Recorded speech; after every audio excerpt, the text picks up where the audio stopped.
제가 90년에 캐나다에 이민 와서 99년도 가을에, 그러니까 만 9년 만에 이제 한국을 가게 됐어요.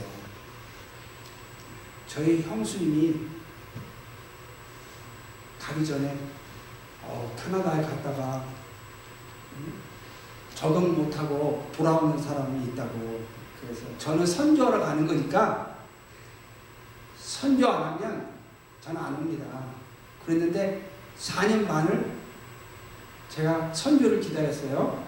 그리고 전혀 생각지 않은 찬양으로 성경문을 여셨어요. 그래서 음악도 모르고 영어도 잘 못하는데 미국 교회, 거의 미국 교회, 캐나다 교회이고 4년 반을 사역을 하고, 그리고 그 교회를 많이 다니다 보니까 예언을 많이 받았어요. 제가 예언 얘기 많이 하는데, 이제 하나님이 목회를 통해서 말씀을 준비시킨다. 그런데 이제 제가 국경에 살았거든요. 수세마리 오타리오 국경에 있어서 수요일날, 그 다음에 토요일날 항상 국경을 건너서 이 노던 미시간에 있는 교회를 많이 다녔어요. 나중에는 인디아나까지 내려왔는데, 그런데 국경에서 못 가게 하더라고요. 서류를 떼오래요. 시골 교회들 다니는데 서류 하나씩 수요일 쓰지요. 예? 그 다음에 주일날 오전 오후 쓰지요. 그리고 토요일날 쓸 때도 있고, 또 어쩌다 저기 좀 디트로이트나 그랑 라피드 같은 데 가면 한국 교회도 있어요. 그러면 이제 금요일도 쓰는데, 교회마다 어떨 때는 한 주일에 5교회 쓴 적이 있어요. 2번인가? 그런데 서류를 이 교회마다 띄워라는 거는 불가능해요. 그래서 하나님이 이제 선교, 이제 목회를 준비시키나 보다. 그래서 이제 한국을 갔어요. 기도원에. 이제 하나님 목회 문 여시나 보다 하고, 이제 그 목회 하기 전에 한국 가서 이제 기도하려고. 기도원에 있는데 전화가 왔어요.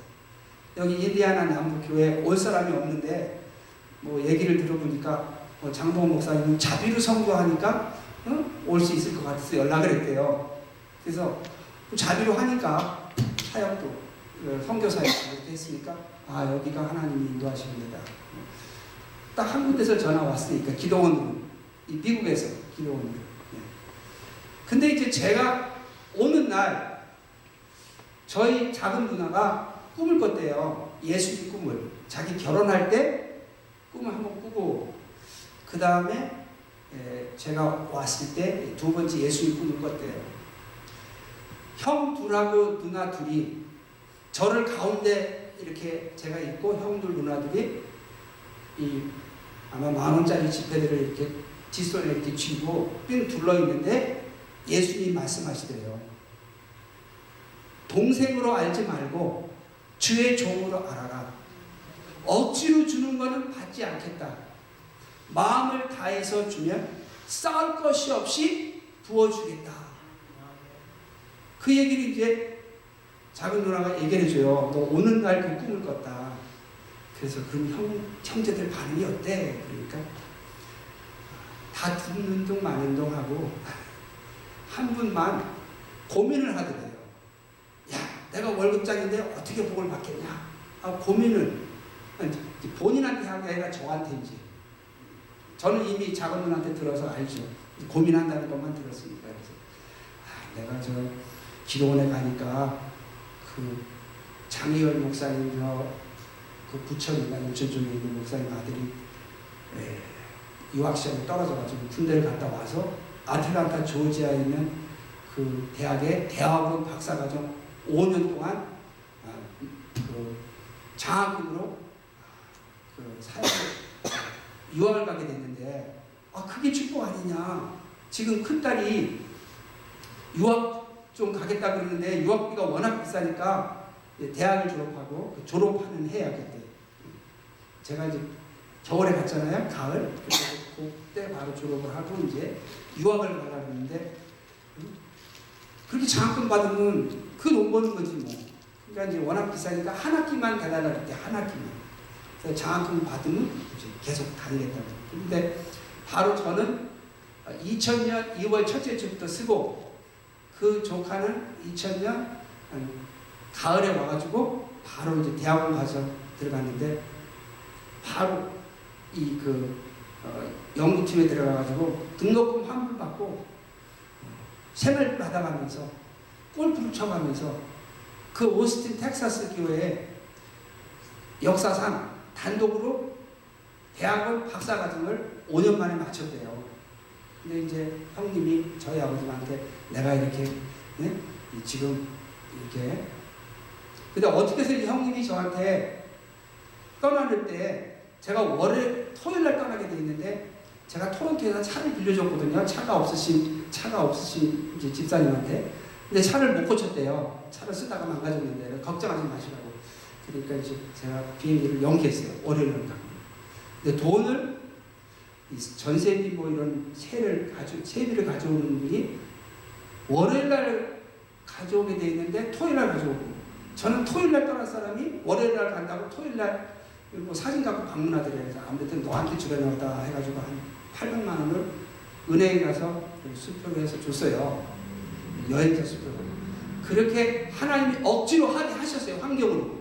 그래서 형이 저희 아버님한테 그랬대. 내가 한 1년 하면서 두고 보겠다고. 하나님이 축복하시나 안 하시나 보겠다는 거예요. 그래서 이제 그 조카가 그렇게 되니까 한 9년 가까이 했어요. 그 서프라임 몰게지 사건 때까지. 그때까지. 그때랑 확 오르니까 이제 다른 데 보낼 때가 있으니까 딱 끊었어요. 그 유일하게 이제 우리 형제 중에서 했지요. 그런데 그 물질이 억지로 주는 거 받지 않겠다. 마음을 다해서 주면 쌀 곳이 없이 부어주겠다 그랬죠? 바꾸면 아주 경고의 말씀인데요. 우리에게 사명을 줬을 때 그 사명을 감당 안 하면 사명을 감당할 땐 축복이요. 사명을 감당 안 할 때는 그냥 축복 안 받는 거로 끝나면 좋은데 명령을 불복종하면 뭐가 되잖아요. 근데 거기서 동생으로 알지 말고 주의 종으로 알아라 그랬어요. 그 얘기 뭐예요? 헌금만 물질만 서포트 하라는 거예요. 그 종의 말씀을 들으라는 거예요. 그러니까 저한테 제가 자주 방문할 때마다 한국 갈 때마다 얘기했어요. 나 구원론 사명이 있다고. 구원론. 어떻게 해야 천국 가는 사명. 왜냐하면 목회하면서 계속 그 말씀만 준비하니까. 근데 우리 형제 중에서 제 구원의 가르침을 듣는 사람이 없어요. 최소한 저한테 물질로 서포트하면서 하나님의 축복을 경험하는 형님까지라도 들어야지. 그러니까 복 받는 데는 관심이 있어요. 말씀은 관심이 없는 거예요. 문제가 심각하죠. 네? 하나님이 물질 헌금하고 봉사하고 내가 전도하면 하나님이 여러 가지 축복을 주신다는 그런 간증들이 많이 들어왔고 또 체험해 오셨잖아요. 그러니까 우리가 삶의 문제 해결하려고 또 여러 가지 복 받으려고 열심히 하나님을 섬기는데 우리 형제들에게 있어서는 주님이 누나 꿈을 통해서 동생으로 알지 말고 주의 종으로 알아라. 그랬으면 뭐예요? 그 종을 통해서 하나님 말씀하신다는 거예요. 종을 통해서 말씀하시는 거예요. 제가 구원을 준비한 종이면 우리 형제서부터 우리 가족서부터 구원의 복, 구원의 진리를 깨닫는 복을 받아야 되잖아요. 말씀하시면서 야, 내가 너보다 살아도 몇 년을 더 살았어요. 뭘 얘기를 하려고 그러면 이단 같은 소리 하지 마. 이런 얘기를 많이 들어봤어요.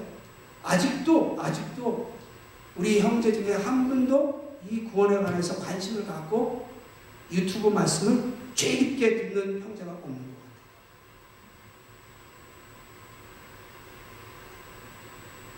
그래서 제가 오늘 헌금할 때 생각이 나요.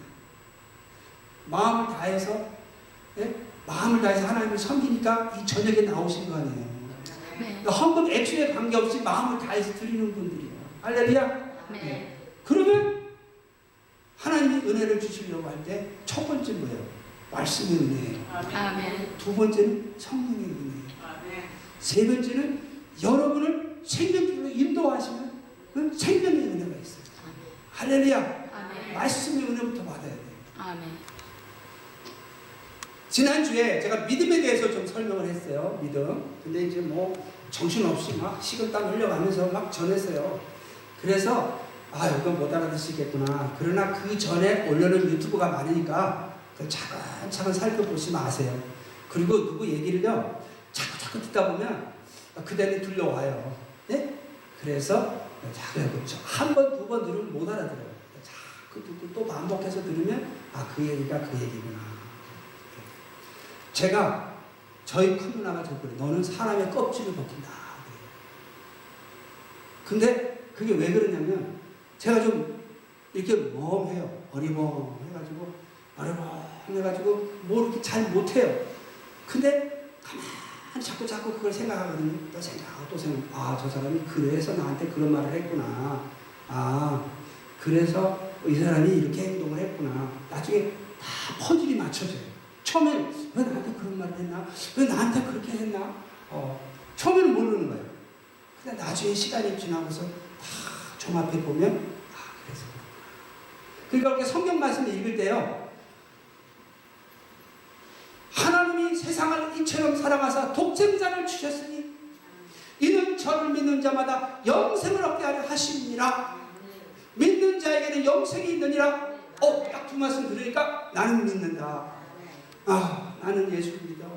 하나님께서 우리를 사랑하사 그 아들을 주셔서 믿는 자마다 영생을 얻게 하시라. 내가 영생 얻었구나. 아멘. 믿는 자는 영생이 있구나. 이렇게 말씀하시는구나. 할렐루야. 아멘. 네. 근데 또 다른 데 가면은 공간복음자 가면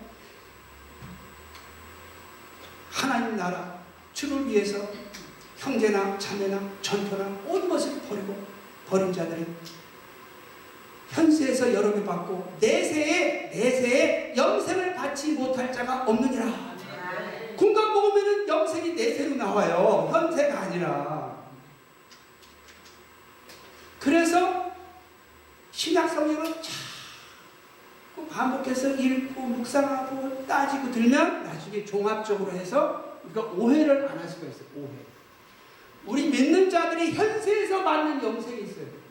현세에서 받는 영생이 있고 공간복음에 나오는 내세에서 받는 영생이 있어요. 현세에서 받는 영생이 있고 내세에서 받는 영생이 있어요. 목사님 잘 안 보여요. 자, 영생에는 요한복음과 요한일서에서 나오는 영생은 현세에 받는 영생. 그러니까 여러분 다 받은 영생이에요. 같은 말이에요. Eternal life, everlasting life. 그러나 공간복음과 다른 서신서에서 나오는 영생은 내세의 영생이다. 그리고 내세 영생과 현세의 영생은 어떻게 차이가 나느냐? 현세의 영생은 퀄리티, 질을 말해요. 질적인 겁니다. 내세 영생은 뭐예요? 질적인 것 플러스 양적인 것을 말해요. 퀄리티. 그러니까 우리가 생각하는 영생은 영원한 삶이잖아요. 영원한 삶은 퀄리티, 양적인 거예요. 근데 양적인 것뿐만 아니라 하나님과 함께하는 삶, 하나님의 통치를 받는 신령한 삶, 즉 질적인 것을 포함하죠. 근데 현세의 영생은 질적인 것을 의미하는 거예요. 그러니까 여러분은 뭐예요? 영생을 얻었어요. 즉 하나님의 통치를 받는 삶을 받으신 거예요. 잘 이해하셔야 돼요. 우리가 믿음이 뭐냐? 지난주에 말씀드렸는데 오늘 다시 말씀드리는데 정확하게, 쉽게 정리해서 믿음이 뭐냐? 근데 믿음은 언제 믿으라 그래요? 천국이 가까웠으니, 하나님의 나라 천국이 가까웠으니 회개하고 복음을 믿으라. 복음의 주제가 예수가 그리스도 구원자시다. 자, 이 개념들이 다 무엇을 얘기하고 있어요? 하나님의 나라 천국은 하나님의 통치를 얘기해요. 천년 왕국에서의 통치든 하늘나라에서의 통치든 또 우리의 삶 가운데 임한 하나님의 나라는 다 하나님의 통치를 의미하고 있어요. 할렐루야. 자, 회개는 뭐예요? 통치받겠다고 하는 하나님 앞에서의 결단, 약속이에요. 네. 충성하겠습니다. 근데 이거 한 번 해가지고 안 돼요. 자꾸 우리가 넘어지니까 또 충성하겠습니다. 또 충성하겠습니다. 충성하겠다고 하는 약속입니다. 복음은 뭐예요? 복음은 구원의 복음이에요. 구원. 구원의 길을 제시해야 돼요. 복음의 주제는 구원이에요. 천국 가는 길. 구원. 구원이 무엇이냐? 구원이 무엇이냐? 구원은 내가 죄사함, redeem, 죄사함을 얻게 하려고. 그래서 죄사함을 얻게 하려고. 죄사함은 뭐예요? 죄에서 사함 받는 거예요. 그럼 죄사함 받기 전에 누구 종이에요? 마귀 종이에요. 마귀에게 종살이 했어요. 마귀에게 충성했어요. 마귀가 이끄는 대로, 세상이 이끄는 대로, 내 욕심이 이끄는 대로 순종했어요. 근데 죄사함 받았어요. 이 죄의 삶에서 자유케 됐다. 죄의 삶에서 해방됐다. 그게 구원이에요. 그럼 왜 구원을 하나님 죄사함을 통해서 구원을 주셨어요? 선한 일을 행하는 자가 되게 하시려고. 다시 말해서 하나님의 통치받는 자가 되게 하시려고. 우리가 마귀의 통치를 받는 죄의 종살이 하고 있었는데 죄에서부터 우리를 구원하신 거예요. 죄값을 예수님이 십자가에서 치우시고 그 예수님을 쫓아서 하나님을 섬기겠다고 예수님을 내 삶의 구주로 영접. 예수님이 그리스도인 것이 신뢰가 돼야 돼요. 예수님이 하나님의 보내신 하나님의 아들, 우리의 구원자 그리스도라고 믿어져야 되는 거예요. 왜? 그 예수님이 하나님의 통치를 주관하시거든요. 그러니까 예수님을 쫓아가지 않으면, 예수님을 섬기지 않으면 하나님을 섬길 수가 없는 거예요. 또 예수님을 섬기려면 예수님의 성령의 음성을 듣고 성령을 쫓아가야 되는 거예요. 신을 섬긴다, 요일신을 섬긴다, 하나님, 알라를 섬긴다 해도 예수님을 안 섬기면 하나님이 받으시는 섬김이 안 되는 거예요. 또 우리가 예수님을 쫓아간다고 하면서 성령을 음성을 듣고 성령을 쫓아가지 않으면 예수님을 쫓는 거야, 안 쫓는 거예요. 그러니까 예수님을 막 쫓는다고 하면서도 성령님의 세미한 음성을 듣고 성령님의 인도를 받지 않고 예수님을 쫓는다고 한국 기독교 100년 역사에 이름을 날린 수많은 목사장, 목사님들이 박용준 목사님 단식에 보면 지옥에 왔다. 어저께 들은 박보영 목사님, 수많은 목사님, 수많은 성도님들이 지옥, 예수님이 직접 말씀하셨대요. 기억나시죠? 왜 그랬을까요? 본인은 예수님을 쫓는다 그러는데 사실은 성령님을 쫓은 게 아니에요. 예수님의 보내신 보혜사 성령님을 쫓지 않아요. 예수님 뭐라고 하셨어요? 성령을 해방하는 자는 성령이 뭐예요? 우리로 하여 하나님의 통치를 받게 도와주시는 분이에요. 근데 하나님의 통치를 받도록 도와주시는데 그 도움을 거절하고, 예? 캐치, 성령님의 감동을, 예? 거절하고 성령님의 역사를 해방하면 사함이 없다. 그 얘기는 뭐예요? 내세 소망을 성취하지 못한다. 그러니까 박용준 목사님 청국지역 간증, 어저께 프린트 한번 드렸었는데 거기 보면요, 교회에서 직분 갖고 성도들 분들이 주의 종들이 지옥에서 고통당하고, 그러니까 어떻게 천사한테 저렇게 성기던 분들이 고통당합니까? 그러니까 교회를 권세의 장소로 삼아 물고 먹고 싸운 자는, 그러니까 그리스도의 몸을 찢고 부순 자는 영원히 사함을 받지 못하고 저렇게 지옥에서 고통당하는 것이다. 그러니까 예수님 말씀, 사함이 없는 거예요. 왜? 성령님은 하나가 되게 하시는 거예요. 왜? 하나가 돼야 하나님의 일을 할 수가 있어요. 자동차의 바퀴 하나가 안 움직이면요, 자꾸 뒤로 가려고 하고 옆으로 가려고 하고 그 자동차 못 써요. 고칠 때까지. 하나가 돼야 제대로 가는 거예요. 성령님은 하나님을 섬기게끔, 교회가 한 팀이 돼 섬기게끔 역사하시는데 이걸 자꾸 거절하고 해방하면 하나님의 일을 그리스도의 몸은 찢어부수는 사람이다. 그래도 또 우리가 진실로 뉘우치고 회개하면 7번에도 7번 용서하신다는 말씀이 또 있으니까 어떤 의미에서 성령 해방죄 앉은 사람이 어디 있어? 또 따지고 보면, 예? 그러나 근본적으로 우리가 그런 자세를 유지한다면, 예? 성령 해방해도 된다. 언제든지 용서 받으니까 이런 자세를 취하다가 진짜 성령 해방죄에 걸리면 어떡할 거예요? 심판은 하나님이 하시니까. 내가 심판한다면 이럴 때는 7번에 7번 용서하는 걸 적용해 주세요. 응? 저럴 때는 저렇게 적용하더라도 내가 심판하면 모르겠는데 하나님이 심판하니까, 예수님이 심판하시니까. 그러니까 우리가 항상 심판자 하나님을 경외하는 마음으로 살겠다. 네. 자, 그러면 하던 얘기 계속하겠습니다. 자, 구원은 뭐에서의 구원이에요? 죄에서의 구원이에요. 즉 하나님의 통치를 받지 않고 마귀와 세상과 자기 욕심을 쫓아 죄에 종살이하는 죄를 따라 순종하던 삶에서 이제 하나님께 충성하는 삶을 얻게 된 게 구원이다. 그럼 예수님의 그리스도라는 게 복음의 주제냐? 그리스도, 하나님의 아들, 구원자가 우리를 목자가 되셔서 우리에게 하나님을 섬길 수 있도록 은혜를 베푸시고, 죄사함의 은혜, 성령 주시고, 또 우리를 이끄시는 생명의 은혜를 주시고, 우리로 하여 하나님을 섬길 수 있도록 우리를 통치하시는 분이시다. 그 이유는 뭐예요? 우리를 충성하게 하려고 애쓰시는 거예요. 그래서 제가 지금 생각난 김에 빨리 성경 구절 하나를 찾아드리겠습니다.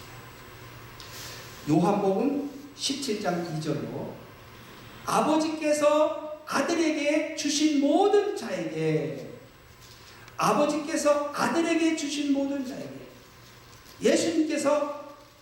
예수님께 아버지께서 우리들을 다 주셨어요. 아버지께서 아들에게 주신 모든 자에게, 즉 하나님께 회개하는 자는, 하나님께 충성하겠다고 하는 자는 하나님이 너 나한테 충성하려고 그래? 그러면 너 예수님, 내가 보낸 내 아들 예수를 쫓아라 하고 복음을 믿어라, 예수 그리스도 영접하라고 성령님이 인도하시는 거예요. 그러면 회개, 하나님 나라 가까웠습니다. 하나님의 통치가 가까웠으니 내가 하나님을 충성하겠습니다. 회개하면 이제 하나님께 나오면 하나님이 예수 그리스도를 쫓아라 하고 예수님께 주시면, 자, 아버지께서 아들에게 주신 모든 자에게 영생을 주게 하시려고, 다 같이 읽겠습니다. 만민을 다스리는 권세를 아들에게 주셨음이로소이다. 우리에게 영생을 주게 하시려고 만민을 다스리는 권세, 통치권을 주셨다는 거예요. 무슨 말이에요? 우리가 예수님 십자가에서 피로 죄사함 받아서, 나 죄사함 받아서, 나 거듭나서 구원받아서, 한 번 구원 영원한 구원이야, 은혜로 구원받아서 은혜로 가는데 무슨 통치를 받아야 되고 뭐 행함이 있어야 되고 없고 무슨 관계 있어? 은혜로 가는 건데 인간이 뭐 행함이 완벽한 사람이 어디 있어? 다 부족한데 이렇게 나오면 예수님이 우리의 통치하시는 권세를 주신 이유가 우리에게 영생을 주게 하시는 거예요. 예수님의 통치권을 잘 모르면 우리가 영생이 뭐예요? 현세의 영생은 뭐예요? 현세에서 받은 영생은 질적인 영생이에요. 하나님께 통치를 받는 삶을 살겠어요, 못 살겠어요? 우리가 하나님을 섬길 수 있는 현세의 영생을 받았어요. 마귀의 종살이 할 때는 하나님을 못 섬겨요. 기회도 없고 섬길 수 있는 성령의 능력도 받지 못하고 하나님의 통치를 못 받으니까 예수님을 통해서 우리가 섬길 수가 없어요. 근데 구원을 받았어요. 영생을 얻었어요. 현세 영생이에요. 그러면 우리를 은혜를 주시면서 우리를 돌봐주시고 우리를 천국길로 인도하시도록 통치하시는 분이 계셔야지요. 목자가 있어야 양들이 따라가죠. 목자가 없으면 양들이 다 흩어지는 거예요. 그래서 말씀에 뭐라고 말했어요? 영생을 주게 하시려고 만민을 다스리는 권세를 아들에게 주셨습니다. 또 사도행전 5장 32절에 이스라엘로 회개케 하사 죄사함을 얻게 하시려. 죄사함의 목적은 뭐예요? 해방, 자유, 구원, 하나님의 나라가 임하게 하는 거예요. 얻게 하시려고 죽으시고 부활하신 후에, 그리고 승천하신 후에 그를 오른손으로 높이사 임금과 구주를 삼으셨느니라. 임금과 구주를 삼으셨느니라. 사도행전 2장 36절로 이스라엘 온 집이 정령 알지니 너희가 십자가에 못 박은 이 예수를 하나님이 주와 그리스도가 되게 하셨느니라. 죽으시고 부활하시고 승천하셔서 뭐가 되셨다고요? 주가 되셨다는 거예요. 그리스도가 되셨다는 거예요. 임금이 되셨다는 거예요. 뭐하라고? 우리를 이끌어가시고 통치하시라고. 그래야 우리가 따라서 충성해야 영생의 삶을 살죠. 제가 24년 전에 왔을 때 그 미국 분이 옛날 어디 침례교 그 캠프에서, 제가 인디애나폴리스 캠프에서 며칠간 찬양하고 간증하는데 거기서 만난 분, 소개받은 분이 차를 고쳐주셔가지고 그냥 낡은 차니까 사수 그분 집에 갔는데 친절하게 고쳐주시곤 했는데 이분이 그러시는 거예요. 제가 구원에 관한 얘기를 조금 하니까 구원 얘기만 하면 이제 이렇게 얘기하십니다. 아, 나는 내가 거듭난 걸 확신한다고. 거듭난 걸 확신한다고. 나는 내가 본업에 한 거를 내가 확신한다고. 여기 버스에 타고 있는 사람들, 버스에 타고 있는 사람들 물어보라고. 자기 태어난 거 의심하는 사람 있나요? 여기 태어난 거 의심하는 사람 있어요? 자기의 육신으로 태어난 거 의심하는 사람 있어요? 없죠? 태어나면 뭐해? 살아야지. 태어났는데 그냥 살아요? 그냥 생명이 유지돼요? 그냥 생명이 유지되면 얼마나 좋겠어요. 그렇죠? 내가 생명을 유지하려면 먹고 마시고, 그렇죠? 깨끗하게 하고, 병이 있으면 치료받고, 그래야 생명이 유지되는 거예요. 영생을 얻었으면, 여기서 영생은 뭐라 그랬어요? 에버레스팅이 아니에요. 여기서 양적인 게 아니에요. 질적인 거예요. 하나님을 섬기는 마귀의 종된 삶을 사는 게 아니라 하나님을 섬기는 삶을 받았어요. 단절된 관계가 회복되고 용서를 받아서 하나님과 교제를 못했는데 축복의 성령을 받아서 성령을 통해서 하나님과 교제해서 내적인 외적인 하나님의 사랑을 받을 수 있고, 그리고 생명의 은혜를 받아서 하나님이 우리를 생명길로 인도하신다. 우리 사명을 감당할 수 있도록 우리를 준비시키시고 준비된 환경으로 또 인도하시고 보호하시고 필요한 거 공급하시면서 생명길로 이끌어 가신단 말이에요. 그러니까 영생의 삶을 살아야죠. 살아야지. 그 사는 것이 구원의 과정이다. 내가 거듭나서, 내가 예수님 영접해서 이제 죄사함 받아서 내가 하나님 백성 된 건 시작이고, 이제 태어났으니까 이 생명을, 삶을 살면 과정이다. 잘 살면, 끝까지 인내하고 낮음까지 견디면 아름다운 열매를 맺고 부활의 소망, 내세의 소망이 성취되고, 배도하면 어떻게 되죠? 성경에 배도하는 자에 대한 경고가 얼마나 많이 나와요. 경건함과 두려움으로 하나님을 기쁘시게 섬기시니 하나님을 소멸하는 불의식이니라. 한번 규칙을 받고 성령의 은사를 맛보고 타락한 자는 다시 회개케 할 수 없나니 그 자기를 거룩하게 할 그리스도의 피를 현저히 욕보입니다. 은혜의 성령을 짓밟습니다. 그 받을 형벌이 얼마나 큰지 너희는 생각하라.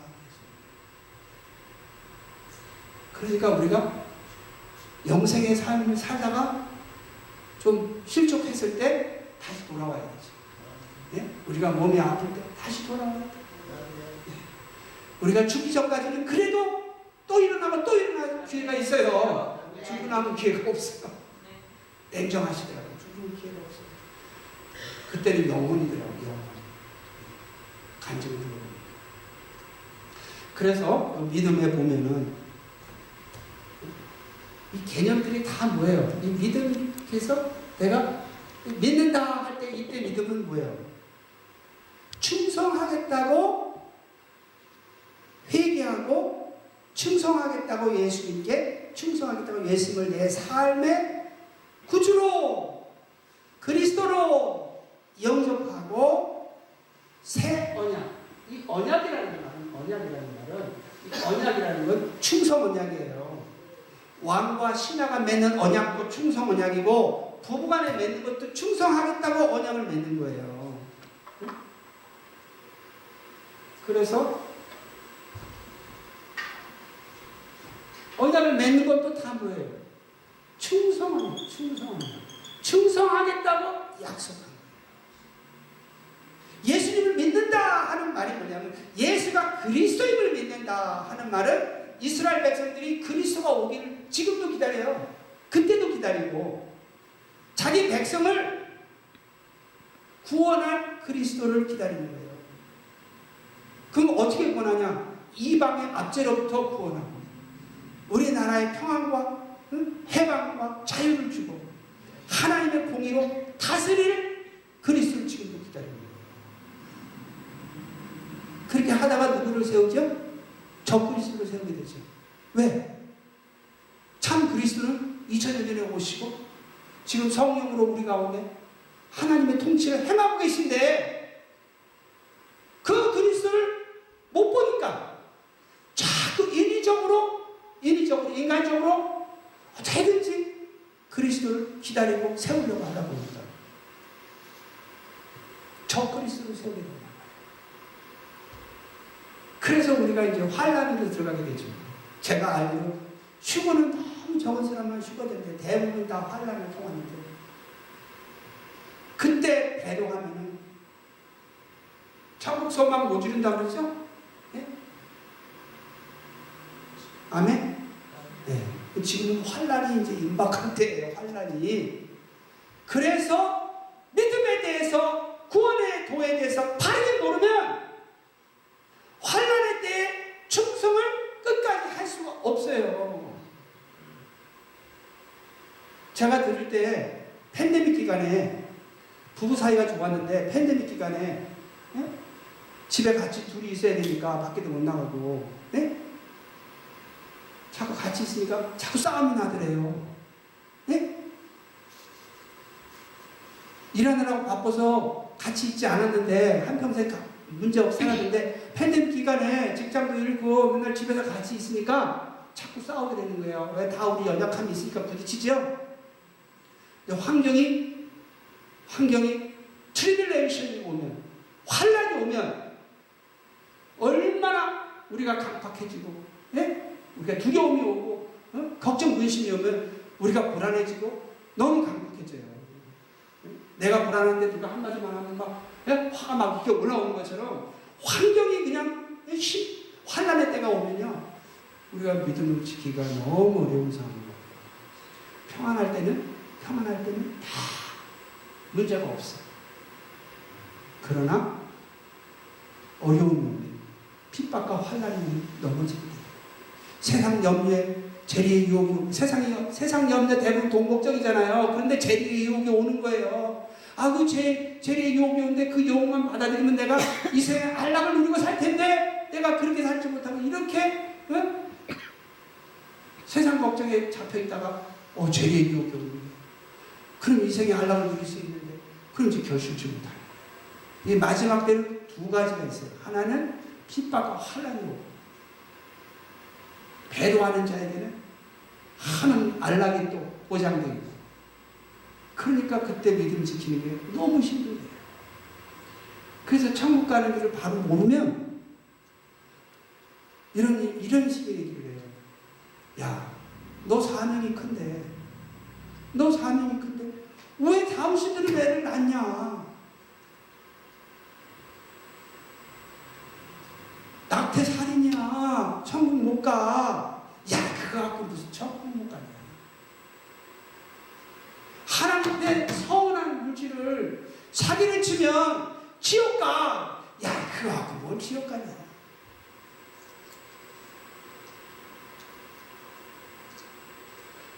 우리가 환난을 당하거나 유혹을 당하면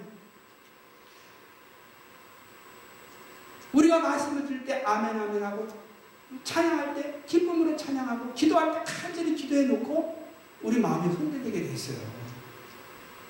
구원에 대한 진리를 바르게 알고 있지 않으면 내가 잠시 이 생에 평안을 누리고 영원한 지옥에서 형벌을 받을 생각을 하면 하겠어요? 안 하겠어요? 최소한 주여 나를 도와주셔서 나를 구원하셔서 울부짖기라도 해야 될 거 아니에요. 그렇죠? 예. 모르면 에이, 은혜로 가는데 행위로 어떻게 가? 응? 행위 구원을 얘기하네. 응? 행위가 온전한 사람이 어디 있어? 다 부족하지. 그러니까 예수님 십자가에 달리신 거야. 그러니까 우리는 은혜로 가는 거야. 응? 아, 너무 힘드니까 우리가 응? 넘어진 거고.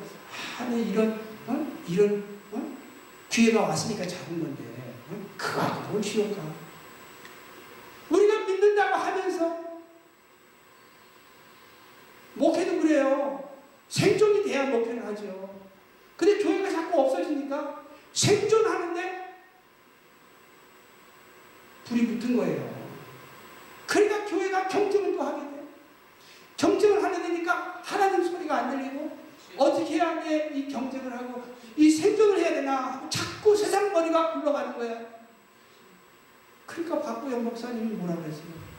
그 많은 목회자들이, 많은 성도들이 내 교회 전도한 거는 내 교회, 우리 교회와 우리 교회와. 이거 하나님이 충성으로 받으실지 안 받을지 하나님만 아셔. 예수 믿게 하려고 전도했으면 충성이요. 응? 남의 교회 성도를 내 교회로 데려온다면 그 충성이 아닌 것 같아요. 물론 경우에 따라 다르겠지만 그쪽에서 시험 들어서 신앙생활을 못하니까 여기에서 와서 신앙생활 하라 그랬으면 그것도 전도니까 하나님만이 아시는 거예요. 할렐루야. 네. 자, 그래서 서두가 좀 길었습니다. 믿음은 한마디로 뭐예요? faith, 충성. 네. 그럼 지금 비디오 조금 들어주시겠어요? 지금 그 유튜브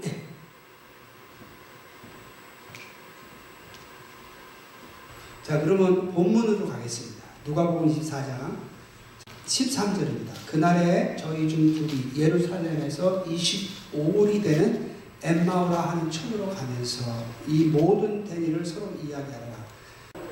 25절 가라사대 미련하고 선지자들의 말한 모든 것을 마음에 더디 믿는 자들이요. 그리스도가 이런 고난을 받고 자기의 영광에 들어가야 할 것이 아니냐 하시고 이에 모세와 및 모든 선지자의 글로 시작하여 모든 성경에 쓴 바 자기에 관한 것을 자세히 설명하시리라.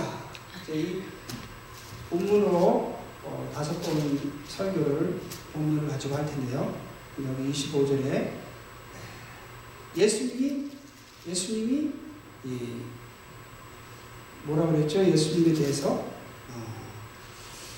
19절에 가로되 무슨 일이뇨? 가로되 나사렛 예수의 일이니 그는 하나님과 모든 백성 앞에서 말과 일에 능하신 선지자여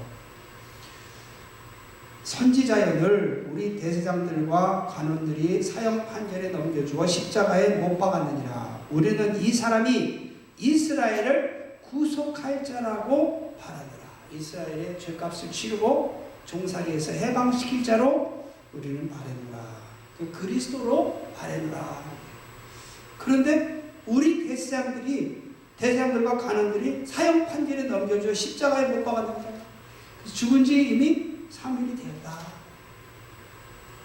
그 절망하니까 예루살렘을 떠나 엠마오로 가는 거예요. 12제자는 아니고 70인 제자 중에 속한 것 같아요. 그에게 모든 소망을 다 잃어버린 거예요. 25절에 가라사대 미련하고 선지자들의 말한 모든 것을 마음에 더디 믿는 자들이요. 그리스도가 이런 고난을 받고 자기 영광에 들어와야 할 것이 아니냐 하시고, 이에 모세와 및 모든 선지자의 글로 시작하여 모든 성경에 쓴 바 자기에 관한 것을 자세히 설명하니라. 예수님이 여러 차례 제자들에게 얘기하셨죠. 누가복음 9장 20절로 보면 인자가 많은 고난을 받고 장로들과 대사장들과 서기관들에게 버림받아 죽임을 당하고 제3일에 살아나야 하리라. 이런 얘기를 자주 하셨어요. 예수님이 내가 고난받고 죽은 후에 3일 만에 살아나리라. 그 제자들이 그 얘기를 들을 때 아멘 했을 거라고 믿어요. 왜? 그리스도를 알고 따라다녔으니까. 예수님이 그 말씀하실 때 아멘 하고 들었어요.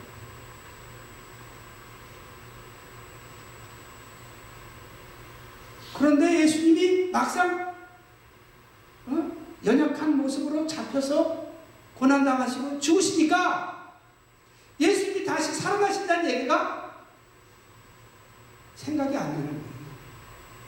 그때는 절망만 임하는 거예요. 예수님 분명히 얘기를 하셨는데도 왜 그럴까요? 예수님이 돌아가셨으니까 이제 뭐 이스라엘의 구속의 소망이 없구나.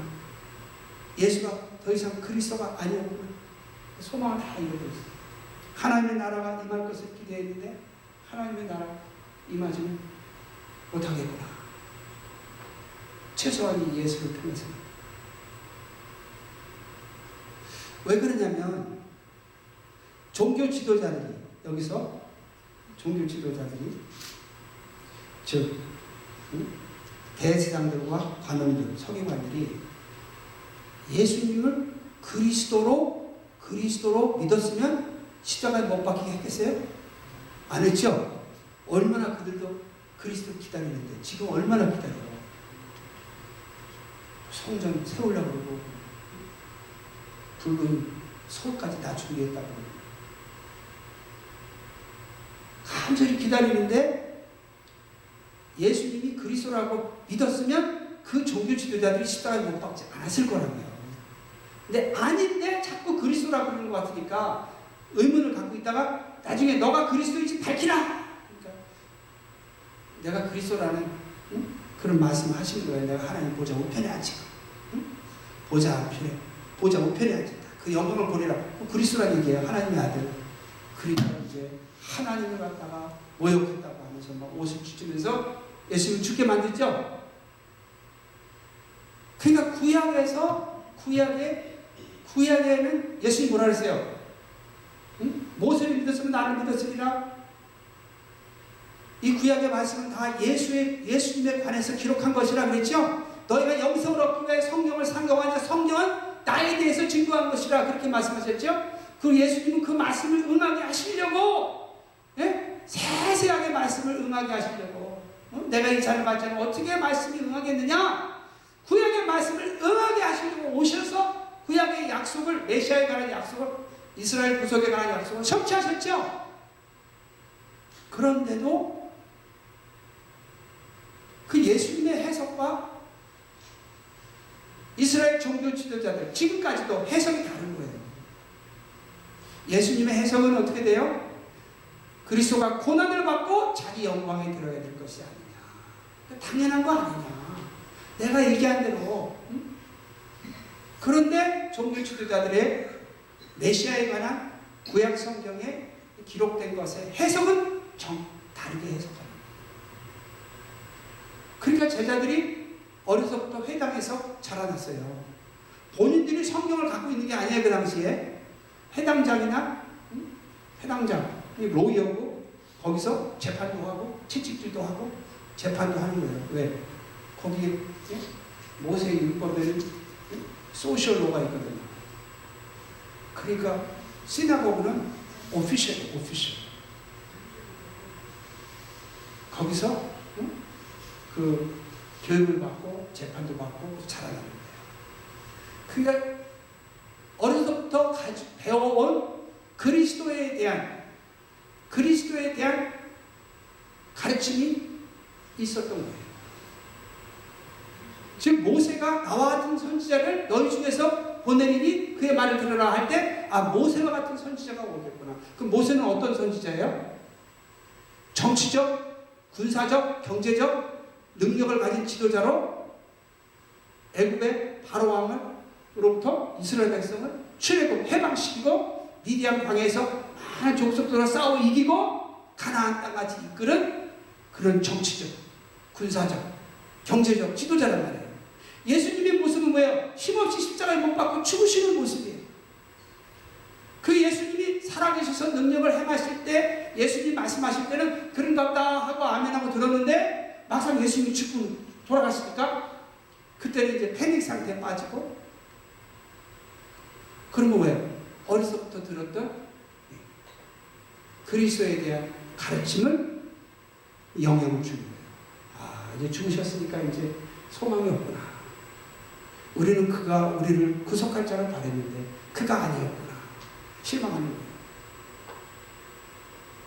자, 우리가 예수님이 이 말씀 속에서 나더러 주여 주여 하는 자마다 천국에 갈 것이다. 내 발 뜻대로 행하는 자가 갈 것이다. 그날에 많은 자들이 내가 주의 이름으로 선지자 못하고 기적조차고 많은 권능을 행차했네 하니 그때 내가 밝게 말하되 불법을 행한 자들아 내가 너희를 도무지 무리 내게서 떠나라 하리라. 충성된 종은 혼인잔치, 게으르고 악한 종은 내어 쫓겨나 이를 갈미 있으리라. 알고 보면 곳간에 중정에는 꺼져는 들에 들어가리라. 너희가 하나님의 나라를 어린아이같이 받들지 않으면 결단코 들어가지 못하리라. 누구든지 나를 쫓으려거든 나를 따라 천국 가려거든 하는 말씀이죠. 자기를 부인하고 자기 십자가를 주고 나를 쫓을 것입니다. 예수님이 이렇게 말씀을 하셨어도 우리는 핍박이 오거나 환난이 오면 어디 은혜로 가는 거지.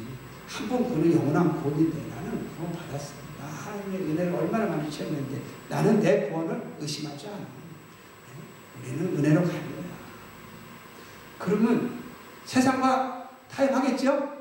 핍박과 환난에 인내할 수 있겠어요? 없죠?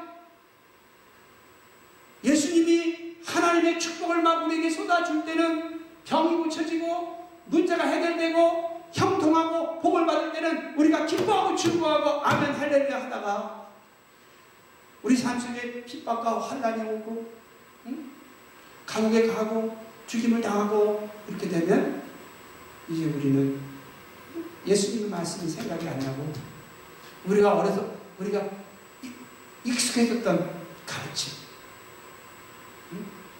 우리 익숙해졌던 가르침, 믿음은 그냥 믿는 거야. 사변적 신앙. 그리고 예수님이 우리 죄를 다 청산했으니까 우리는 죄로 지옥 갈 일 없어. 예수님이 아무리 말씀에서 이렇게 기록을 했어도 우리의 타성에 젖어가지고 예수님도 역사 안 하시는 것 같고 예수님이 내 삶 속에서 구원의 손길을 안 주는 것 같고 하는 절망 상황이 오면 이 엠마오로 가는 두 제자와 같은 그런 모습을 띌 가능성이 너무나 많은 거예요. 그래서 지금 미련하고 선지자들의 말한 모든 것을 마음에 더디 믿는 자들이요, 그리스도가 이런 고난을 받고 자기의 영광에 들어가야 할 것이 아니냐. 이에 모세와 및 모든 선지자의 글로 시작하여 모든 성경에 쓴 바 자기에 관한 것을 자세히 설명하시니라. 그러니까 예수님은 구약의 약속된 대로 오셔서 그 약속을 성취하신 분인데, 그래서 우리는 이 성경을 갖고 있잖아요. 성경 갖고 있죠. 성경을 읽을 때 하나님의 성령을 통해서 우리가 이 말씀이 우리 마음판에 성령을 통해서 밝혀져서 마음판에 새겨져야 돼요. 네. 그래서 우리 생각이 복음적인 생각을 해야 돼요. 내가 심판자의 기회를 신뢰하고, 내가 사는 만나야 천국간다, 내가 충성이 된다고 신뢰하는 분이요. 내가 소유자의 사랑을 의지해야 돼. 소유자 그리스도의 사랑을 의지해서 내 죄성을 극복해야 돼. 내 죄성은 충성하지 않고 그냥 잘 먹고 잘 살고 편안하게 사는 게 내 욕심이지. 그렇죠? 생존 본능이잖아요. 근데 성령의 소욕을 주를 위해서 희생하고 헌신하고자 하는 그 성령의 사랑을 우리가 받아야 돼요. 그러니까 소유자 그리스도의 사랑을 의지해야 되고, 그래서 주권자 그리스도의 생명의 통치 역사에 내가 순종하는 믿음의 삶을 삶으로써 내가 내세의 소망을 성취해야 되니까 생각은 이 구원의 진리를 쫓고, 우리의 감정은 성령의 사랑을 쫓고, 그래서 우리의 행동은 예수님의 인도하시는 생명길을 쫓아가요. 오늘 비디오를 보느라고 시간이 많이 가서 곧 끝나겠습니다. 또 다음 주일날 저녁에 또 하니까. 그래서 한번 요약을 하겠습니다. 요약을. 하나님의 삶이, 하나님의 임재, 하나님의 삶이라는 건 하나님의 역사예요. 무슨 역사예요? 통치 역사다. 무슨 임재예요? 통치하면서 하는 임재. 하나님의 삶이 우리 가운데 예수님 안에서 성령으로 임하시고, 임마누엘이라는, 그게 구원이에요. 구원은 이게 시작이다. 그러면 예수님이, 그리스도가 우리의 무엇이 되신 거예요? 소유자가 되신 것이다. 그거에 대한 이 복음은 바로 우리가 중생의 복음이다. 그게 중생의 복음. 구원의 시작을 뭐라 그래요? 중생의 복음이다. 예수님이 우리 삶 속에 소유자가 되셨다. 내가 예수 영접하니까 성령을 받고, 성령을 통해서 하나님 우리 삶 속에 임하셔서 우리를 통치하시려고 임재하신 거예요. 예? 죄의 종살이하는 삶이 아니라, 예? 의의 백성된 삶을 살게 하려고. 의의 백성된 삶은 통치를 받아야 의의 백성이 되죠. 하나님이 통치하면 누가 통치해야 돼요? 예? 마귀가 통치하는 거죠. 세상을 통해서. 자, 그러면 그 다음에 현세 영생이에요. 현세 영생을 얻었어요. 그럼 살아야죠? 사는 것은 뭐예요? 과정이다. 어떻게 살아요? 통치받으면 사는 거죠? 인도받으면 사는 것이요? 예수님 목자가 되셔서, 그러니까 예수님은 우리의 주권자로서, 그리스도 주권자로서 그것을 성화의 복음이다. 시작은 어떻게 시작됐어요? 회개하고 복음을 믿음으로, 새 언약을 맺음으로, 예수를 그리스도로 영접함으로, 내가 죽기까지 예수님께 충성해서 하나님의 섬김으로 예수 그리스도의 부활의 소망에, 부활에 참여하겠다 하는 새 언약을 맺는 약속하는 믿음으로,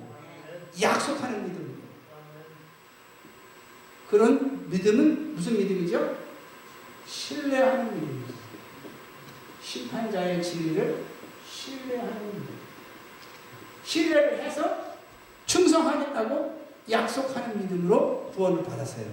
그러면 이제 약속을 지키는 믿음으로 살아야죠. 약속을 지키려면 내가 신뢰하는 믿음을 잊어버리면 안 돼요. 예수님께 내가 충성하겠다고 약속했고, 충성해야 천국 가니까 내가 끝까지 충성해야 되겠다. 내가 뭐 영생을 얻었으니까 이제 뭐 영생을 얻었는데 뭐 영생을 잃어버리나? 아이고, 내가 이제 뭐 약속을 안 지켜도 되지. 이제 영생을 얻었으니까. 그런 영생이 아니라니까. 이거는 충성하겠다니까 충성할 수 있는 기회와, 예? 능력과 그런 환경을 허락하신 걸 말하는 거예요. 그러면 이제 우리가 약속한 대로 약속을 지켜나가는, 열매를 맺히는, 그래서 삶은 신뢰하는 믿음 위에 의지하는 믿음이 있어요. 의지하는 믿음은 뭐예요? 성령의 사랑을 의지하는 믿음이 있어요. 성령의 능력이 아니고는 우리가 하나님의 일에 참여하고 하나님을 따라가고 하나님의 일을 할 수가 없어요. 주님을 따라서 하나님의 일을 할 수가 없어요. 성령이 아니고는. 근데 하나님의 성령은, 예? 누구에게 임하냐면 내가 예수님 사명 감당하겠습니다 하는 사명의식이가 되죠. 내가 충성하겠습니다 하는 자에게 하나님의 성령께서 우리 가운데, 예? 성령 충만 주시고 우리 가운데 내적인 은혜, 외적인 사랑을 베푸신다는 거예요. 이제 자세히 하겠어요. 그래가지고 어떻게 해요? 하나님의 통치에 순종하는 믿음, 신뢰하고 의지하고 순종하는 믿음으로 이 과정을 거쳐나가는 거예요. 하나님의 삶에 우리가 하나님의 뜻은 신뢰하고 하나님의 능력은 의지하고 하나님의 능력 의지하고 하나님의 역사에는 순종해서 신뢰하고 의지하고 순종해서 하나님의 통치를 받는 삶을 사는 거예요. 할렐루야. 자꾸 유튜브에 들어가서 반복해서 들으셔야 돼요. 네. 이거는 제가 사명받은 전공이니까 이거는 유튜브에 자꾸 들어가셔서 들으셔야 돼요. 구원에 관한 가르침. 전 다른 거는 몰라요. 다른 거는. 자, 그렇게 하나님께 삶의 뜻은 신뢰하고 능력은 의지하고 통치에 순종해서 참여하는 충성의 삶을 살면 하나님은 사랑이시다 그랬죠? 하나님의 구원의 사랑을 이웃에 하나님의 구원의 사랑을 이웃에게 전하는 것이 충성하는 믿음의 내용이 되는 거예요. 충성하는 믿음의 내용이 되는 거예요. 여러분이 저녁 예배를 참석하셔서 찬양하고 기도하시고 말씀을 들으시면 이 모임을 계속 하나님이 사용하실 수가 있어요. 마지막에 여러분도 안 나오면 이제 불이 다 꺼진 거예요. 불이 다 꺼졌으면 어떻게 불을 지펴요. 적은 불이라도 남아있어야 그 다음에 하나님 그 불로 숲을 태우는 큰 역사를 일으키시지. 할렐루야. 앞으로 마지막 때는 참교회는 지하로 간다 그랬죠? 그 지하로 가야 할 때까지는 열심히 믿음을 성장시키고 많은 영혼들을 구원해서 무장시켜야 되죠? 그러니까 더 모이기에 힘써야 되는 거예요. 그때가 임박하니까 더욱 모이기에 힘쓰고 더욱 하나 돼서 충성해야 환란이 왔을 때 그때 가서 전도하려면 얼마나 힘들어요. 그렇게 해서 하나님 소망을 이루어드리고 그 다음에 구원의 사랑 이웃에게 전함으로써 누구 소망을 이루어드려요? 하나님 나라의 소망을 이루어드리면 그 하나님 나라의 열매 맺은 자 개인의 내세의 소망이 성취되는 거예요. 충성된 자가 돼서 그것을 완성이라 하는 거예요. 완성은 누가? 심판대 앞에서 우리가 심판을 받아서 충성된 종은 생명의 부활, 게으르고 악한 종은 멸망의 부활. 그래서 알곡과 쭉정이 충성된 종과 게으르고 악한 종, 지혜로운 다스찬 종, 미련한 다스찬 종 해가지고 심판하셨죠. 그래서 이것을 영화에 보낸다. 자, 그러면 지금 우리에게 중요한 것은 이 과정이다. 신뢰하는 믿음, 의지하는 믿음, 순종하는 믿음. 그렇죠? 그러면 이 신뢰하는 믿음, 의지하는 믿음, 순종하는 믿음이 무엇이냐? 그만 간단하게 요약을 하고 끝내겠습니다. 여보, 지우.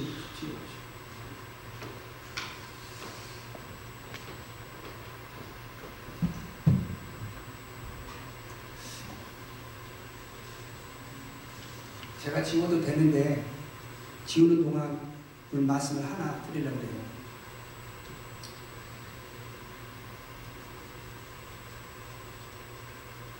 가끔 목사님들이 저희 집에 오시면 놀래. 짭이 따로 있는 줄 알고 자꾸 물어봐요. 짭이 있냐고. 교회 성도님이 거의 없다고 그러는데 어떻게 집에 이렇게. 응? 근데 제가 어렸을 때 어려서부터 들은 얘기가 제가 태어난 그 집이 해외 성도에 쓰신 거예요. 해외 성도에. 그래서 그 당시에 100만 원만 있으면 그런 노래가 유행했고 미국 한번 갔다 오는데 100만 원이 든다고 그러는데 그때 양옥채 한 집 100만 원이었거든요. 제가 어렸을 때. 근데 미국 한번 갔다 오는데 100만 원 집 한 채 값인데 이 땅을 어떻게 해외 성도에 쓰시나. 그게 어려서부터 의문이었어요. 그런데 그 땅을 렌트를 준 렌트비로 95년서부터 4년 반 동안 제가 그 찬양 사역할 때 그 렌트비를 저한테 보내주셔가지고 제가 무료 사역을 할 수 있었어요.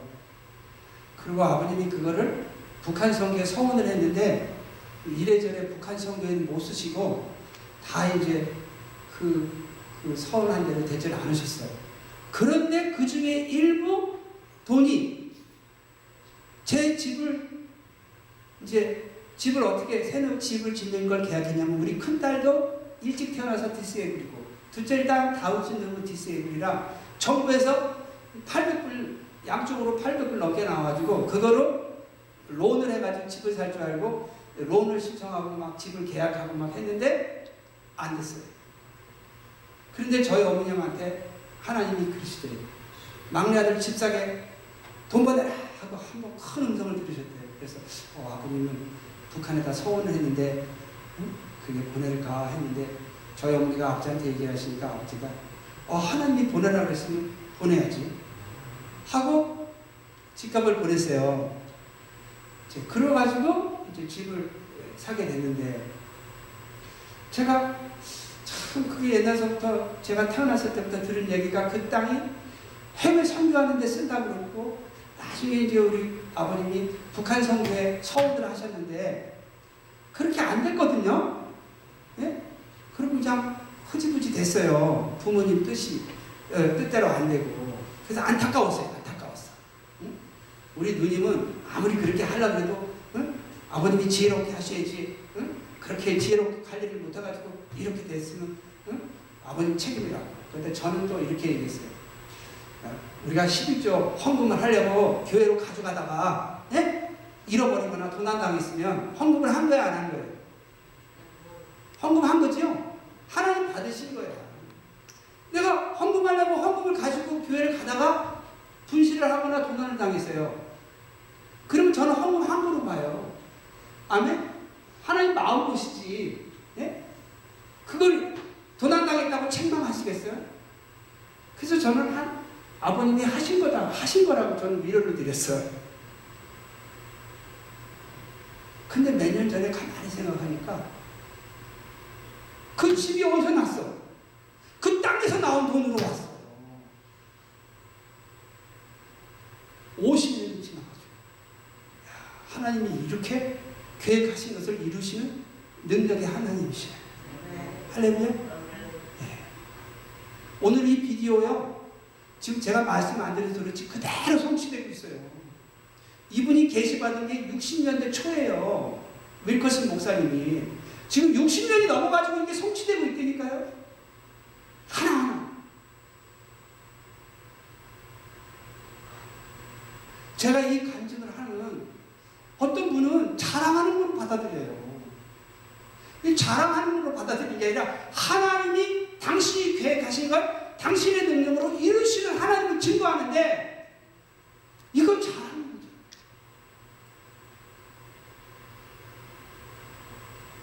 제가 우리 딸이요 여기 오는 날 아침에도 그렇고 오늘 아침인가 어제 아침인가 오늘 새벽이니까 오늘 아침이에요. 오늘 새벽 2시에 또 전화가 온 거예요. 1시간을 위해 도저히 못하겠대 공부를. 네? 너무 힘들었어요. 네? 그러면서 그냥 금요일 토요일 그냥 새벽까지 하는데 이제 도저히 못하겠다는 거예요. 지금 해야 될 게 이만큼 쌓여있는데 그래가지고 울어. 저 화장실에 가가지고 그 통화가 왔어요. 이름이 복이에요. 마따. 너 예수님이 마따한테 뭐라고 했냐? 예수님이 마르다한테 그랬어요. 이 돌을 옮겨놓으라 그랬어요. 그렇죠? 마르다가 주는 그릇이요 살아계신 하나님의 아들이다 하게 고백을 했는데 그러고 나서 예수님이 저 나사로가 지금 묻혀있는 그 무덤에 돌을 옮겨놓으라 하니까 마르다가 뭐라 해요? 죽은 지 3일이 돼서 냄새가 나나이다. 그러니까 예수님이 뭐라고 말씀하셨어요? 내가 믿으면 하나님의 영광을 보리라 하지 않았느냐. 믿고 돌을 옮기기만 하면 돼요. 아유 죽은 지 3일이 되고 시체 냄새가 나는데 내가 평생에 시체 냄새가 나는 사람이 살아나는 걸 못 봤는데 아이 지금 이게 망신당하면 어떡하려고 온갖 생각 너무 많어. 예수님이 말씀하셨으면 생각할 거 없어요. 그냥 믿고 순종하면 돼요. 노스웨스턴에 하나님이 보내신 걸 우리는 확신해요. 왜? 걔가 들어갈 능력도 안 되고 거기 가려고도 안 했고 이름만 올려놨는데 갔어요. 그러니까 하나님의 뜻이에요. 중학교 때 예언한 대로. 그러니까 너 하나님의 뜻이니까 너는 그 사명이다. 네가 사명이면 아무리 힘들어도 너가 생각할 때 너는 못할 것 같지. 응? 그럼 하나님은 너보다 더 미련하냐? 자기는 미련해서 자기는 수두빛해서 도저히 얘들하고 경쟁이 안 된대요. 자기는 못 따라갈 것 같아요. 자기는 공부만 해도 못 따라가는데 얘네들은 그냥 할 거 다 하면서도 A 받더라는 거예요. 나는 수두빛해서 안 된대요. 그러면 하나님은 너보다 더 수두빛하시냐? 너가 못할 건데 거기를 보내셨냐? 너 왜 하나님을 멸시하냐? 하나님이 전지전능하신데 너가 할 수 있을 것 같으니까 하나님의 도움을 받으면 그래서 보내주시는데 네가 왜 의심하냐? 그냥 믿고 기도하고 하라. 아휴, 그래가지고 다 F 맞으면 어떡하냐? 그런 걱정하지 마. 베드로가 왜 물에 빠졌어요? 파도 소리가 들리고, 파도가 보이고 들리고 몸에 느껴지니까 이러면 내가 빠져 죽는 빠져 죽지요. 일반인은 다 빠져 죽어요. 우리 경험대로 하면. 근데 베드로에게는 예수님이 오라 그랬어요. 예수님이 안 오라 그랬는데 자기가 물에 나 걸은 경험이 있어. 나 예수님이 제자야. 하고 걸으면 빠져 죽겠어요? 안 죽겠어요? 빠져 죽어요. 근데 예수님이 베드로가 오라 그랬거든요. 그러면 빠져 죽든 말든 오라 그랬으면 믿고 그냥 걷는 거예요. 이스라엘 백성들에게 가나안 땅에 들어가라고 하나님이 계획하시고 명령하셨으면 들어가다 죽더라도 그냥 믿고 순종해서 들어가는 거예요. 들어가다 죽으면 어떡하지? 들어가다가 멸망하면 어떡하지? 그거 왜 걱정해요? 하나님의 뜻이면 명령인데 명령은 죽든 살든 순종하는 거예요. 내가 살 거 생각하면 나중에 배도하게 되는 거예요. 아멘? 예. 그래서 제가 우리 딸내미한테 네가 가고 싶어서 갔으면 도저히 못할 것 같으면 포기해라. 그런데 네가 가고 싶었던 학교도 아니고 너는 생각지도 안 했고 그랬는데 하나님이 예언하신 대로 보내줬으면 너는 그 사명이다. 얘가요 고등학교 때부터 나름대로 이 스트레스가 많아가지고 공부에도 스트레스가 있고 친구들한테 스트레스가 있어가지고 얘가 우울증 증상이 있어요. 거기다 트라우마가 있어요. 근데 제가 잘 아는 몬트리올에 장동훈 형제라고 있어요. 10살 아래인데요. 근데 대학교 때 그 한국 학생한테 매를 맞아가지고 이 상처가 있어가지고 이 분노하다가 내가 그때 신학교 다닐 때 보니까 얘가 그냥 분노심이 막 차있어. 이러다가 이제 우울증 이거 심해지면 브레이크다운 걸리는데 내가 걱정하고 그 장로님한테 얘기했어요. 이러다가 브레이크다운 걸린다고. 브레이크다운 걸렸어. 귀신이 들어가가지고 예수 나쁜 사람이라고 그래가지고 자기가 예수 몇 자를 주먹으로 깼대요. 그러니까 우리가 이 불평의 분노, 미움의 분노, 절망, 슬픔의 분노에 빠지면 마귀가 역사해서 우리 신앙을 다 죽여요. 한번 브레이크다운해서 신경이 느슨해지니까 회복이 안 되는 거예요. 신앙은 회복이 됐어도 정상적인 활동을 못해요. 맥기대학 졸업했으면서 저를 소재로 한국일보, 토론토 한국일보에 단편소설을 써가지고 당선이 돼서 그래도 공식적으로 소설가예요. 엄청 똑똑한 청년이었는데 부정적인 생각, 미움의 분노, 불평의 분노, 절망, 슬픔의 분노에 빠지다가 막 들어가가지고 귀신 들어가가지고 브레이크다운 들어갔어요. 그냥 브레이크다운이야. 귀신 들어가요. 본인이 얘기해요. 자기한테 예수님 전 나쁜 놈이라고. 그래가지고 자기가 장갑을 끼고 그 액자를 깨트려야 되는 거예요. 귀신 얘기죠. 근데 제가 좀 얼굴도 좀 비슷하게 생겼고 우리 딸이 그래서 얘가 막 울고 막 우울해할 때마다 걱정이 되는 거야. 이러다 얘 브레이크다운 걸리면 어떡하나. 브레이크다운 걸리면 어떡하나. 근데 우리 하나님이 왜 그 힘든 노스웨스턴에 이코노믹 학과를 집어넣으셨어? 얘 수학에 대한 트라우마가 있는데 거의 다 수학이래요. 수학이 이렇게 많을 줄 알았으면 나 이코노미 공부 안 할 텐데 뭘로 공부한다는 거예요. 그러니까 이제 거기다가 얘를 또 자기도 꿈꾸고 우리 몽고 사역자도 그러는데 또 거기를 졸업해가지고 또 대학원 과정을 또 이코노미를 간다는 거예요. 유시카코는 또 PhD 이코노미 프로그램이 미국에서 첫째예요. 제일 힘들어. 두 번째가 하버드, 세 번째가 노스웨스트. 앞으로 10년 동안 그 길을 거칠 거 생각하니까 제가 10년 동안 매일매일 이게 우울증에 브레이크다운 걸릴 위험성이 있는데 10년을 제가 어떻게 가나? 가는 길에 제가 브레이크다운 걸릴 확률이 100%. 응? 그럼 가라 그러겠어요? 말라 그러겠어? 그런데 우리는 우리의 경험에 의한 또 상식에 의한 또 사실에 의한 팩트로 가는 게 아니에요. 파도가 치고 물결이 세고 그 위에 걸으면 빠지겠어요? 안 빠지겠어요? 그건 팩트예요. 팩트. 그건 사실이에요. 근데 우리는 팩트를 쫓아서 사는 삶이 아니에요. 우리는 진리를 쫓아서 사는 삶이에요. 주님이 우리에게 이리 오라 하면은 주님의 말씀은 진리예요. 왜? 주님은 페이스풀하시거든요. 그 말씀이 명령의 말씀이요, 약속의 말씀이에요. 근데 그 말씀을 성취하시는 분이에요. 왜? 그는 사랑이 있어서 마음이 요동치 않으시고 그는 전능하신 능력이 있어서 그 약속을 이루실 분이에요. 그래서 하나님의 말씀만 진리야.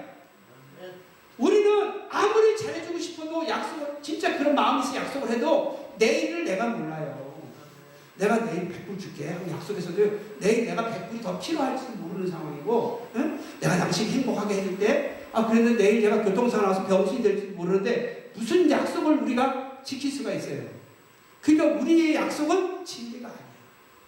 근데 하나님은 사랑이시고 천지전능하신 능력이 있어서 그 약속을 우리가 믿고 의지하고 따라오기만 하면 반드시 성취하시는 능력의 하나님이시다 이거예요. 그러니까 하나님의 명령, 하나님의 약속은 진리예요. 그러니까 우리는, 베드로는 예수님 말씀을 듣고 믿고 의지하고 순종해서 물을 걸어야지. 왜? 팩트를 보고 두려워하다가 물에 빠지는 거야. 그러니까 너 시험 성적이 어떻게 나올, 시험을 어떻게 보고 시험 성적이 어떻게 나와서 뭐 드랍을 하라 그러니 집에 학교에서 그런 걱정하지 말아요. 쫓겨나면 쫓겨나도 하나님이 뜻이 있으면 다시 리버스 시키니까 아무것도 염려하지 말고 아무것도 생각하지 말고 예수님이 베드로에게 얘기한 것이 왜 두려워했느냐? 이 믿음이 없는 자요. 그리고 마르다에게 예수님이 하신 말씀 뭐라고 하셨어요? 내가 믿으면 하나님의 영광을 보리라 하자. 너를 하나님이 보내신 게 확신하고 그동안 하나님이 역사하신 것을 체험한 걸 생각하면 이스라엘 백성들이 가나안 땅 앞에서 절망에 빠져가지고 막 탄식하면서 모세를 돌로 쳐 죽이려고 했어요. 우리가 가면 다 죽는데 죽든 말든 하나님이 가나안 땅을 예비하시고 가라 그러면 순종하고 가면 돼요. 어차피 우리 소망은 내세에 있지 현세에 있지 않잖아요. 그렇죠? 아멘? 네. 그래 너 아무것도 생각하지 마. 그냥 너 거기서 공부하는 게 네 사명이니까 너가 의심하지 말고 아무것도 생각하지 말고 너가 기도하고 너가 공부하는 게 순종이야. 응? 너는 순교하려고 너 하나님 앞에서 네 사명 감당해서 순교하고 많은 영혼들 구원하기 위해서 너 공부한다고 그랬으니까 너 그 공부하려고 너 그거 보낸 거야. 근데 공부하는 게 너 사명 감당하는 거 결국 순교하려고 그랬는데 뭐가 두려워?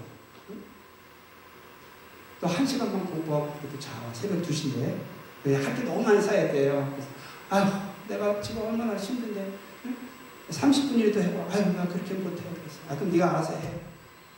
그러고 끊었거든요. 그런데 아침에 집사람이 그러는데 여기 시간으로 7시, 거기 시간으로 8시까지 그 숙제를 다 끝내고 잤대요. 30분도 못하겠다고 하더래요. 할렐루야. 그래서 우리가 자기 사명이 무엇인지를 알면요. 자기 사명 누가 주신 사명이에요? 하나님이 주신 사명이죠? 그럼 하나님 심부름하죠? 그럼 하나님이 도와주시겠어요? 안 도와주시겠어요?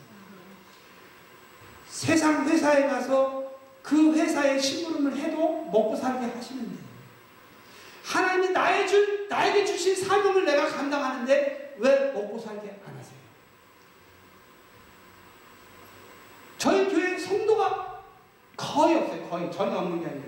근데 아예 없다고 소문이 나더라고요. 거의 없어도 이게 하나님의 사명인 걸 저는 확신하고 지금까지 24년 3개월 4개월이 있는데 분명한 사명이면 하나님이 필요한 거 다 공급하세요. 할렐루야. 네. 근데 자꾸 팩트를 보면, 환경을 보면, 상식, 경험을 보면 두려워지는 거예요. 두려워지면 불신앙이 생기고, 두려워지면 불안해지니까 의심이 생기니까 영성이 파괴되고, 영성을 도둑질 당하고, 결국은 인내하고 끝까지 따라가지 못하니까 하나님의 돌보심을 못 받는 거예요. 그래서 우리가 자기 사명을 확신해야 된다. 결론 내리겠어요. 자, 신뢰하는 믿음은 뭐냐면 심판자, 그리스도의 진리를 신뢰하는 믿음이 있어요. 이거는 뭐냐면 사명의식, 충성하겠다고 하는 결단. 두 번째, 소유자, 그리스도의 살아낸 능력을 의지하는 믿음이 있어요.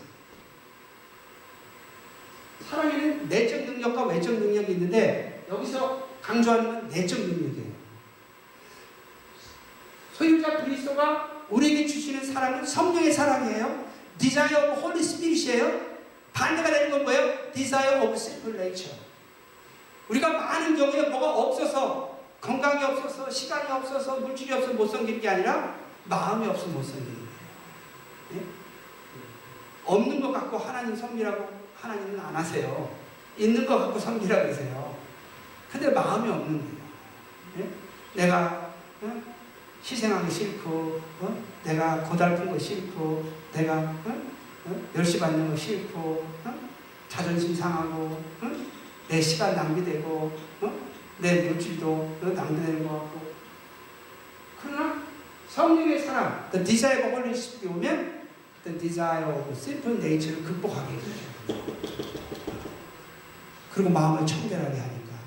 이걸 보면은 진실한 청결이죠.